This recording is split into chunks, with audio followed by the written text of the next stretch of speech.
প্রত্যাখ্যান আমি করেছি, আর আমার প্রত্যাখ্যানে তোমার কি আসে যায় বলো দেখিনি বাড়ুজ্জে মশাই?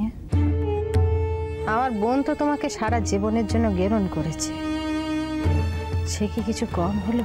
এসব কথা বলে কি কোনো লাভ আছে রাধারানী? এমন তো না যে আমি যদি সব কথা তোমাকে এখানে খুলে বলি তুমি আমার প্রস্তাবে রাজি হয়ে যাবে। কি প্রস্তাব বলে দিইনি তোমার? যে প্রস্তাব আগে দিয়েছিলাম এখন আবার সেই একই প্রস্তাব। আমি চাই জীবনে যেসব ভুল আমি করে এসেছি তার সংশোধন করি। যে স্ত্রীকে আমি নিজের হাতে দূরে ঠেলে দিয়েছিলাম, যে সম্পর্কের সুতোটাকে আমি আলগা করে দিয়েছিলাম, সেই সম্পর্কটাকে আমি জোড়া লাগাতে চাই রাধারানী। আগেরবার তুমি আমাকে প্রত্যাখ্যান করেছিলে বলেই আমি তোমার সাথে খারাপ ব্যবহার করেছিলাম, সেটা কি তুমি বুঝতে পেরেছিলে? বুঝতে পারোনি। আমি আসলে তোমাকে কি বোঝাতে চেয়েছিলাম জানো? যে আমি প্রত্যাখ্যান সহ্য করতে পারি না, তাই তোমাকে ওইভাবে অপমান করেছিলাম। আর তুমি কি ভাবলে যেটা আমি ইচ্ছাকৃত করেছি, তাই তো? সবাই ভাবলো আমি খুব সুখে থাকলাম বা খুব সুখে আছি। কোনো রাত্রি আমি ভালো করে ঘুমোতে পারিনি। আমার বুকের জ্বালা আমি জানি, আর কেউ জানুক না জানুক।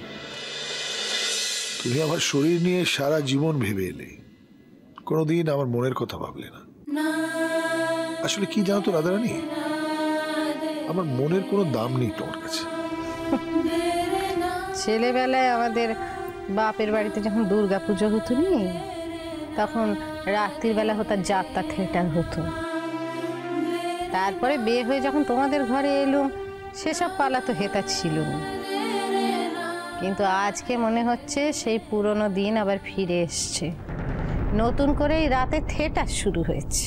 রাধারানী, তুমি কেমন ধারা পুরুষ মানুষ গো বাড়ুজ্জে মশাই? নিজের বিয়ে করা বউকে জোর করে সই দিয়ে দূরে ঠেলে ফেলে দিলি। হ্যাঁ, এককাল পরে এসে আবার বাচ্চা ছেলের নজেনের মতো আবদার করতেছ সেই বিয়ে জোড়া নাগানোর জন্য।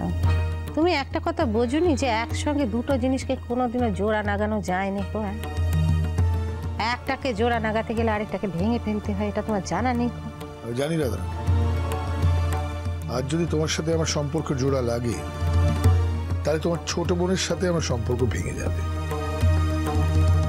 আজ তাতে আমার কোনো আক্ষেপ নেই।